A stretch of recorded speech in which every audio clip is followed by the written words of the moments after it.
aktivitas pembangunan perusahaan.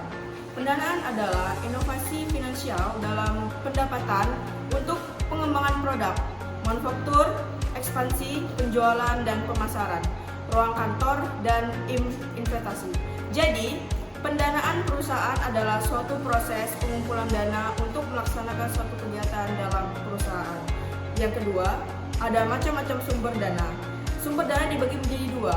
Yang pertama ada sumber dana yang berasal dari internal. Pendanaan inovasi merupakan sumber dana yang diproses dari hasil perusahaan itu sendiri.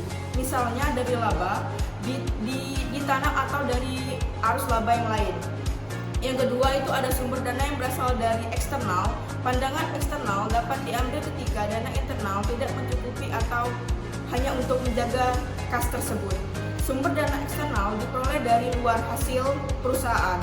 Misalnya, sumber dana dari kreditor dan pemilik saham. Pendanaan perusahaan juga digunakan untuk berbagai keperluan seperti yang pertama ada pengembangan produk, produksi, ekspansi, penjualan dan pemasaran, ruang kantor, inventaris. Baik, selanjutnya ialah sumber pendanaan perusahaan. Nah, untuk sumber pendanaan perusahaan ini dapat berasal dari yang pertama, modal ekuitas. Untuk modal ekuitas ini berasal dari penjualan saham kepada investor seperti saham biasa dan saham preferred atau saham istimewa, yaitu jenis saham yang memberikan pendapatan tetap berbentuk dividen. Yang kedua ialah modal utang. Modal utang merupakan sumber pendanaan perusahaan yang berasal dari pinjaman, seperti pinjaman dari bank maupun surat utang. Dan yang ketiga ialah laba ditahan. Laba ditahan ini berasal dari laba bersih yang tidak diberikan kepada pemegang saham. Selanjutnya ialah jenis-jenis pendanaan perusahaan. Jenis-jenis pendanaan perusahaan itu terbagi menjadi dua. Yang pertama ialah pendanaan jangka panjang dengan pendanaan jangka pendek. Yang pertama ialah pendanaan jangka panjang. Pendanaan jangka panjang merupakan dana pinjaman yang memiliki jangka waktu lebih dari 1 tahun. Jadi, untuk perusahaan yang memiliki atau yang mengambil pendanaan jangka panjang ini memiliki jangka waktu lebih dari 1 tahun untuk bisa melunasinya. Contohnya itu seperti saham, kemudian obligasi, emas, reksadana, dan lain sebagainya. Dan yang kedua ialah pendanaan jangka pendek. Nah, pendanaan jangka pendek merupakan dana pinjaman yang memiliki jangka waktu kurang dari 1 tahun. Nah, untuk perusahaan yang mengambil pendanaan jangka pendek ini memiliki jangka waktu kurang dari 1 tahun untuk bisa melunasinya. Contohnya itu seperti utang dagang, kemudian utang pajak, pinjaman dari bank, dan lain sebagainya. Selanjutnya ialah manfaat dari pendanaan perusahaan. Manfaat dari pendanaan perusahaan itu terbagi menjadi 8. Yang pertama ialah berinvestasi dalam peluang pertumbuhan. Yang kedua, mempertahankan modal kerja. Yang ketiga, meningkatkan atau mengatasi tantangan keuangan jangka pendek. Yang keempat, meningkatkan keberlanjutan bisnis. Yang kelima, mengurangi risiko bisnis. Yang keenam, membiayai kebutuhan operasional. Yang ketujuh, membiayai pertumbuhan bisnis atau pertimbangan bisnis. Dan yang kedelapan ialah membiayai pembelian aset tetap.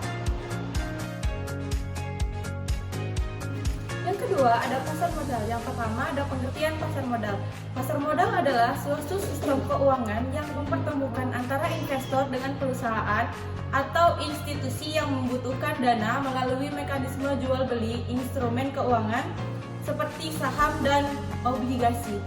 Yang kedua, tujuan pasar modal.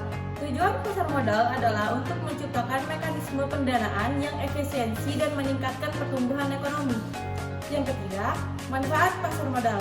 Yang pertama ada membuka peluang bagi masyarakat umum untuk memiliki saham perusahaan dengan modal yang relatif kecil.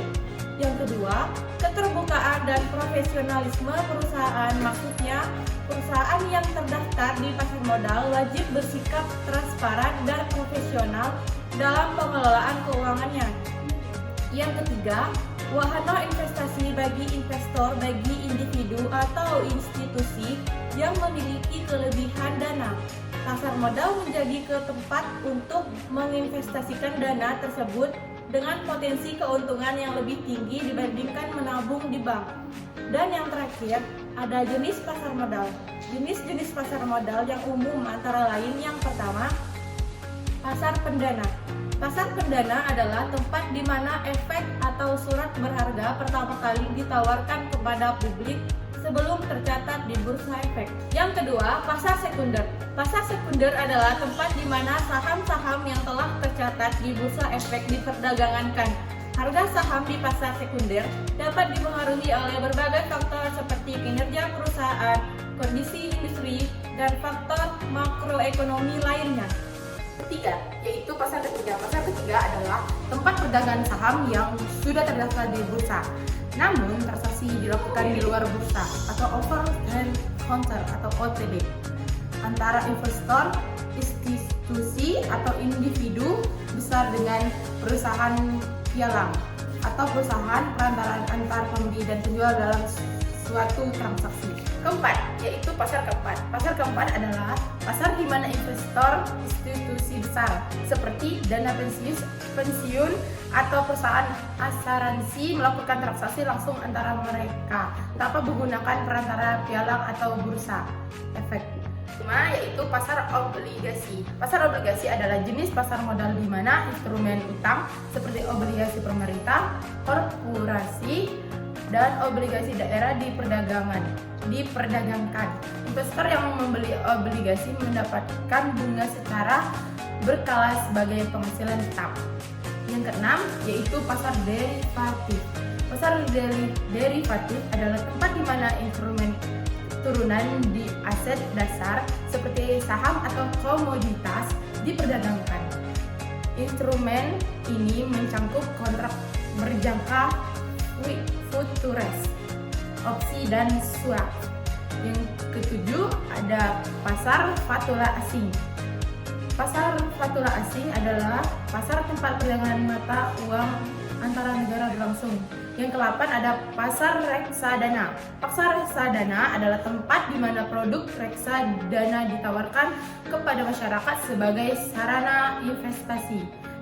Reksadana adalah wadah yang mengumpulkan dana dari banyak investor dan dikelola oleh manajer investasi. Yang ke-9, pasar komoditas. Pasar komoditas adalah tempat di mana komoditas seperti minyak, emas, dan bahan baku lainnya diperdagangkan. Pasar ini berkaitan erat dengan pasar modal karena harga komoditas bisa mempengaruhi nilai saham perusahaan terkait, terutama yang bergerak di sektor pertambangan dan energi. Yang ke-10, pasar syariah. Pasar syariah adalah bagian dari pasar modal yang menyediakan produk-produk investasi yang sesuai dengan prinsip-prinsip syariah Islam. Di pasar ini, instrumen seperti saham syariah, suku atau obligasi syariah, dan reksadana syariah diperdagangkan. Contoh pasar modal: 1. Bursa Efek Indonesia atau BEI. Kedua ada Bursa Malaysia. Yang ketiga ada Philippine Stock Exchange atau PSE. Yang keempat ada Bursa Efek Nasdaq. Yang kelima ada London Stock Exchange atau LSE dan lain sebagainya.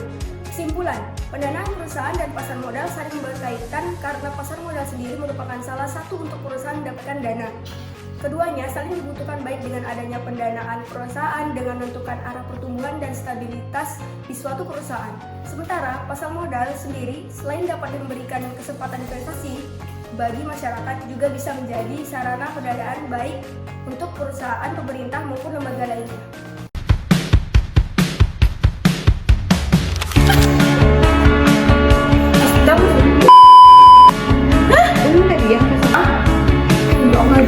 Jauhi adalah